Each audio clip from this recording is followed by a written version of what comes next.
Hello mga sir, ngayong araw ay click na naman uli ang ating gagawin. Bibidyo ko to dahil iniwan sa atin at wala pa naman yung may-ari niyan. Dahil itong motor na to, ginala kahapon kaso hindi nga inabot ng oras dahil sa sobrang dami namin ginawa kahapon na puro baba makina. Itong motor na to siya nakina sa Lalamove. Galing pa ng ano to, Antipolo. Susi, bretot. Ayan. Kilometer, check natin, 92,801 ang kilometer. Ayan. Tapos ang issue naman nito, kapag pinostart mo naman siya, ayaw mag-start, tapos meron kang maririnig na parang kakaibang sounds. Ayan, rinig nyo. Okay, lipat na rin sa ano, pinaka-unahan dito pa.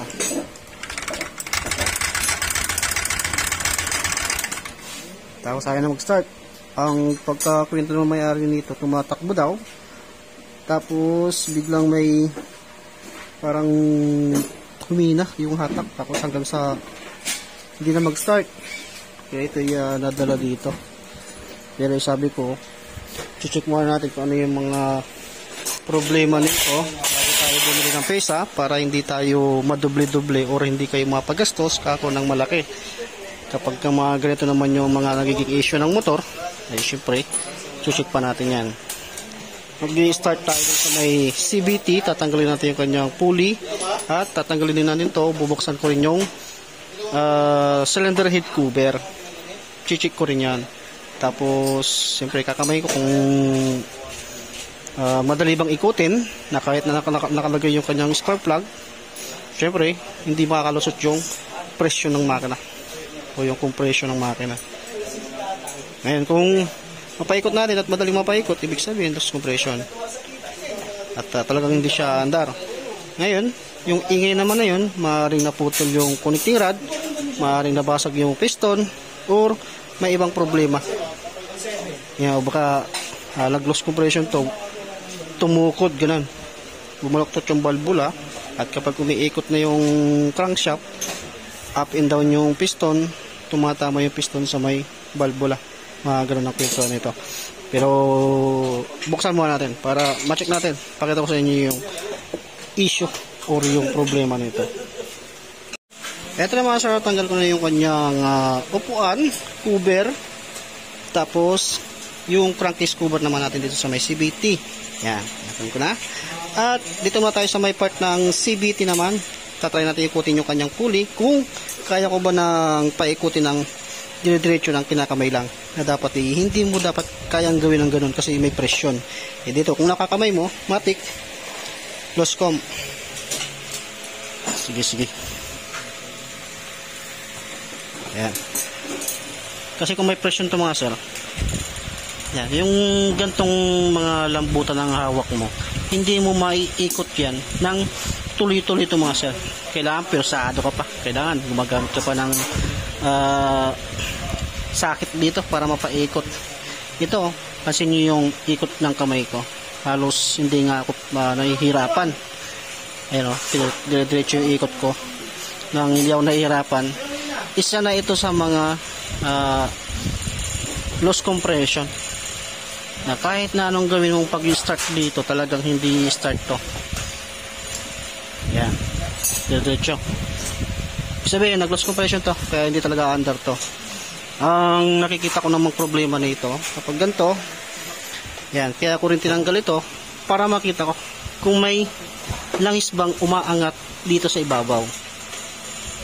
Yan. Kasi kaya lang din naman ito nagkakaroon ng problema, kung sa tingin nyo hindi pa naman ito nakakalas, or kung nakalas man ito trusted naman yung pinagpagawan nyo, asahan nyo hindi po dapat magkaka-loss compression. Pero basta sa nakikita ko, doon sa pinakailalim pa lang nung cover na to, naliligo na sa langis.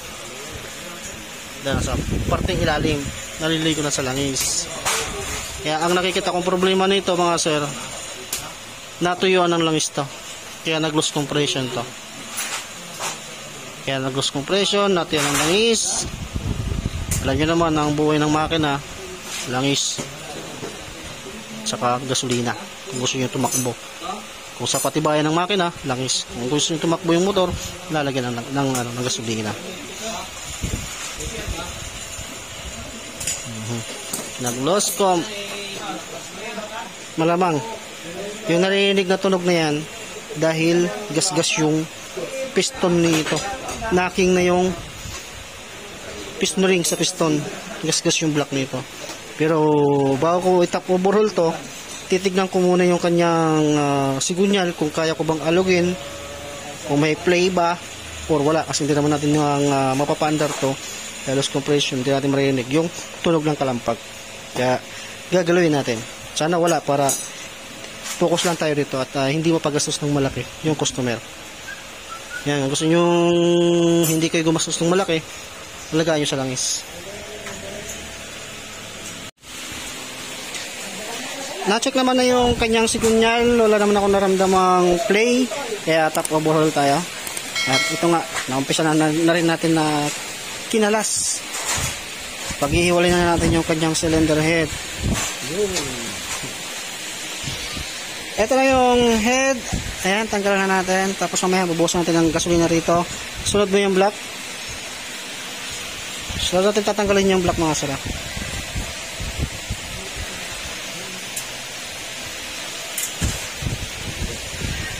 Yung mga ganitong gasket, kapag tinanggal na natin, huwag nyo lang sasauli. Kasi mag-overheat lang. Sayang lang yung pagkakagawa nyo dyan.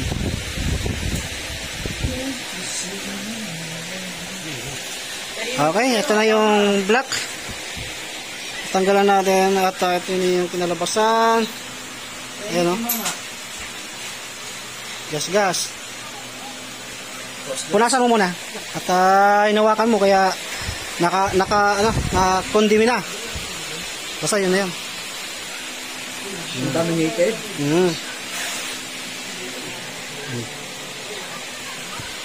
Ayan o. Hindi klaro sa video. Gas. Tapos dito naman sa piston. Sumasayaw na. Ito o.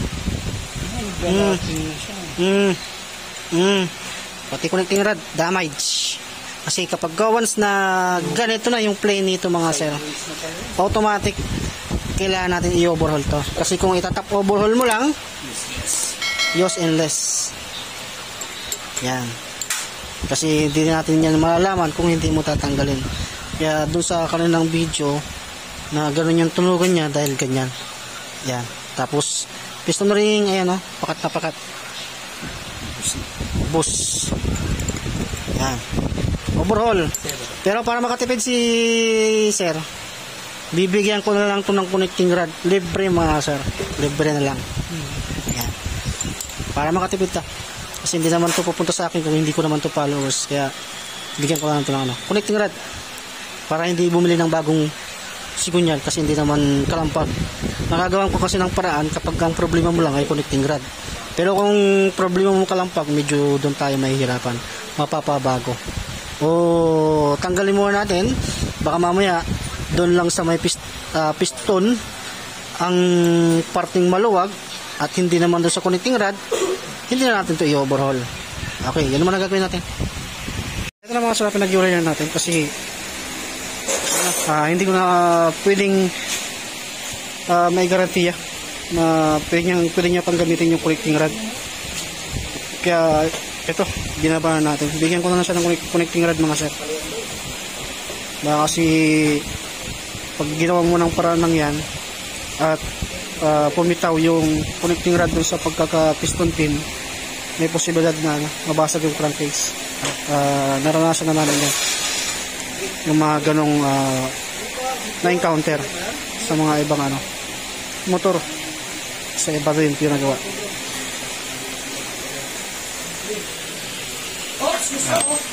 Yan ang wawalwalin natin, mga sir. Okay, wawalwalin na natin. Pakita nga yun, yung piston para pakita natin bagong version. Ito yung nangyari, mga sir. Ito yung nangyari. Yung piston pin na ito, mga sir, nag-stack up na doon sa connecting rod. Kaya obligado, kailangan natin palitan ng connecting rod. Kasi baka dumami yung problema. Kapag hinayaan lang natin to, mas maganda na yung mapalitan yan. Original din naman yung ibibigay ko dyan mga sir. At asahan yan, tatagal po yan. Kaysa naman yung magtsatsaga tayo sa ganyan. After ng ilang buwan, putol yung connecting rod. Tapos sisirain niya pa dito yan. Okay, pag-iwalay mo natin ito. Dahil hindi naman ito kalampag mga sir. Connecting rod lang yung pupuntirihin natin. Okay, ito mga sir. Tagal natin siyang crankcase. May kapatak lang yung langis niya. Kasi may laman itong konti yan. Tapos parang may baluktot na siya. Kaya hindi nga ako komportabling yan pa rin ang gamitin. Dahil ilang buwan lang yan at kapag naputol, iba kasi yung iba yung nasunog ng hindi na papahiran ng langis.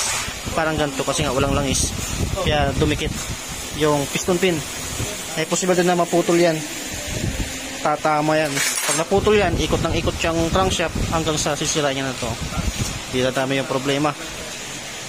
Kunti lang naman yung dagdag ko sa kanya. Bearing lang naman yung hinihingi ko sa kanya. Pero yung connecting rod ay libre na. Sige, tagalin natin. Hindi naman kalampag to. Hatakin mo Ayan hindi siya na mahatak ng kamay lang. Ayan, tagalin mo natin to. Mga sa gasan na natin yung makina. Yan, replacing na rin natin yan. Tapos ito na yung crankcase nya. Nahugasan na rin, sasalpak lang natin. At pinahugasan ko din itong kanyang sigunyal kasi papalitan ko ng connecting rod. Observan nyo sa loob. Ayan, di klaro. May ilaw natin. Ayan kaya ayaw ko siyang ibalik uli. Ayan, pansinin nyo parang may bukol-bukol doon. Yan sa loob ng connecting rod. Yan, isa yan sa problema. Kaya gagawin ko, ipipress ko to kasi hindi naman ito kalampag. Connecting rod lang naman yung papalitan ko rito. Yan, para makatipid-tipid si sir. Pero yung bearing naman ay bago yung gagamitin natin dito. Yan, ipipress ko to. Tapos pakita ko yung bearing. Yan, ito naman yung bearing niya gagamitin. Original din mga sir. Tapos ito naman yung black set. Yan. Lahat ng kailangan natin sa kit ng black set nandito na sa isang karton na to. Nilagay na lahat dyan. Kaya unahin ko muna yung pag-repair ng sigunyal ni sir para makatipid. Yung connecting rod, libre na yan. Ito lang naman yung binayaran natin. Kasi pinabili natin sa labas to. Yan, i-repair ko na to mga sir. Hindi ko na ipapakita sa inyo mga sir. Basta pansin nyo dito, meron siyang tama. Ayan Yan. Tapos pa tayo ng piston pin. Yan, may piston pin ako dito na pang 125. Yan. Papasok ko, ayan, hindi may pasok mga sir. Kasi nga, nagkaroon na siya ng aribaba doon sa loob nito. Ngayon, kung gagamitin pa rin natin yan, may posibilidad na masira na to or maputol. Kasi bumaba na kasi yung kalidad nito dahil nasunog na. Nasunog siya nang hindi siya na papahiram mo lang ng langis kasi nga, naubusan tong ng langis. Kaya, papalitan ko to. May pakita ko sa inyo. Wawalwalin ko muna to. Tapos ito yung bearing gagamitin natin. Ito mga sara yung aking ibibigay na connecting rod. Ito Yan. Pasok natin uli. Ito yung sa kanya. Napag-iwalay ko na yung isang sigunyal sa lahat. Ayan. Kaya pumasok. Dito. Ayan Ba? Pasok pa agad. Uy. Naglag yung bearing. Ay, ugasan natin Ayan Dapat ganyan. Ito ibibigay na ko lang ito mga sir. Hindi ko na ito pababayaran kasi nawa naman ako. Wala nga ang budget. Kaya okay lang yung mga sir. Original din ito mga sir ha. Hindi yan aftermarket. Original po yan. Gagarantihan ko pa yan. Wawarantihan ko pa yan. Okay, tatanggalin ko na ito. Tapos itong bearing na to papalitan ko to. Ito yung gagamitin ko. Ayan. Yan yung sa kanya. Ito naman yung gagamitin natin. Okay, simbolin ko na ito mga sir ha. Ito mga sir, natapos ko na rin gawin yung sigunyal. Yan, goods na to mga sir. Yan. Ito yung pinakita ko sa inyo na ibinigay ko na. Ayan, oh. Yan, dapat ganyan. Yung sa kanya. Yung sa kanya, pasok natin. Okay, naipasok mo yung kalahati kasi yung pinakadulo, hindi mo na may pasok kasi nga mayroon na siyang nakabara. Yan. Okay. Bali, dadali na natin to para maisalpak na natin. Yung bagong bearing ngayon, naisalpak ko na rin. At pinapainitan na rin yung crankcase nito para maisalpak na rin natin to. Ayan o. Ayan. Sa loob ng 15 minutes yan mga sila, painitan nyo yan na ganyan para maisalpak nyo ng maayos yung sikunyal dahil hindi nyo may sasalpak yan kung hindi nyo gagamitan ng butane. Ito na mga sila, lalagyan natin yung crankcase, pati mga crankcase bolt. Ayan, lalagyan na rin natin. At ang isusunod ko lalagay dito, piston ring, dowel pin, huwag nyo kakalimutan sa baba, dalawa yan. Yan yung mga pinaka-importante ng pisa sa block para hindi ma-deform or hindi tumabingi yung block natin. Yan ang kanyan, purpose yun. Lagay ko muna yung piston mga sala. Yan, ito na yung ating isang set na block set. Nakuha na natin yung valve seal dito, nalagay na rin natin doon sa kanyang cylinder head. At ito assemble natin. Lahat yan original. May piston pin lock, piston ring. Ayan. Sige, simboli mo na. Ikabit ko na yung piston. Sunod natin yung base. Ayan. Sunod natin. Dowel pin na nalagay na. Hindi kakalimutan yan. Ito na yung base gasket natin. At kapag ilalagay nyo na yung block, langisan nyo na to para hindi magasgasan yung block. Yan. Tapos yung mga hose, lalagay na natin dun sa block na bago. Ayan, nalagay ko na yung block natin mga sala. Ito yung bago natin gasket. Pwede nyo lagyan ng langis yan kung sa tingin nyo hindi pa kayo sure doon sa pagkakalagay ng block or head, para in case na kakalasin nyo uli siya, hindi maapektuhan yung gasket. Huwag nyo lalagyan ng sealant kasi sablay po yan. Yan. Tapos sunod natin yung may dowel pin, ganyan uli. Sa taas naman yung isa. Ayan. Huwag nyo kakalimutan yan. Napaka-importante yan. Tapos sunod natin yung head. Eto mga saka, ayan, nilagay ko na yung cover, water pump. Ayan, ay timing ko na rin yan. Ito, ayan. At ipapatay na natin. Lagyan na rin tambotso para yung panggilid na lang ang ilalagay. Pwede natin isalpak sa chassis nito mga sir. Ito na mga sir, nailagay na natin yung makina sa kanyang chassis. Babalik mo natin lahat. Tapos maya, paano rin natin. Kung aandar na to, wala na yung chit. Ito na mga sir, nasimbolan natin yung makina. Kabit na lahat ng ating mga dapat ikabit. Okay, testing natin pa rin ito mga sir.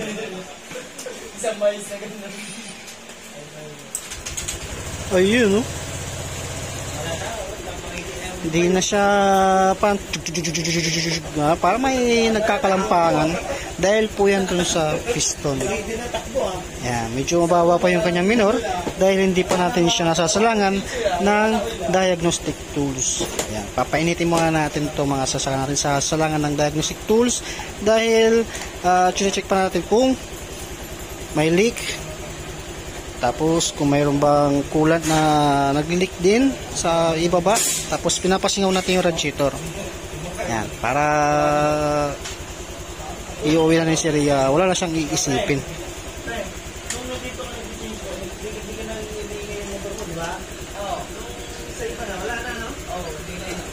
Tapos meron pa tayong galing pa ng Bulacan din. First time lang din niyang pumunta rito. Dahil lagi tayo napapanood sa Facebook saka sa YouTube. Kaya nagawi siya rito. In-overhaul din yun. Same lang din ito. Kaso puro brand new yung ginamit natin doon. Dahil kalampag naman yung issue nun. Siyempre, binigyan ko ng malaking discount din. Kasi first time lang ginamit ko rito at dumayo pa talaga. Kaya binigyan natin siya ng discount. With warranty pa rin yung engine. Sige, painitin muna natin itong mga salat. Tapos balik na natin yung upuan.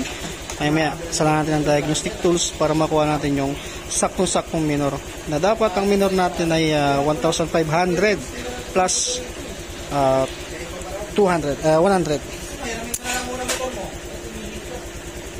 plus 200 lang. Kaya 1,500 1,617 dapat nagkaroon ng ganun. Dapat hindi bababa ng 1,400 RPM. Sige, painitin mo natin to. Tapos balik na yung kwan. Eto naman siya, ibalik natin lahat-lahat. At na-diagnose na rin, kaya medyo tumaas na yung kanyang minor. At wala naman ng linkage to mga sir. Slide replace na lang yung problema lang. Yung gano'n, no? Yan. Siyempre, kapag bagong overhaul, bago yung block piston ring, pinaka-importante yung i-break in pa rin natin ito. First 500 km, kailangan natin siyang mag-change oil. Isip mo yung ano, kung ito. Yan, para makuha na si sir. Okay na ito mga sir. Slide replace lang yung problema lang. Madali na naman gawin yan. Okay, set na lang to. At makakauwi na lang ito si sir. Ayan, ganito na lang yung video natin mga sir. Kaya lagaan nyo yung motor nyo sa langis. Huwag nyo pababayaan kasi yun yung buhay nung ating motor. Ayan. Okay, ganito na lang yung video natin dito mga sir. Pa-subscribe na rin mga sir. Tapos like and share na rin. Salamat.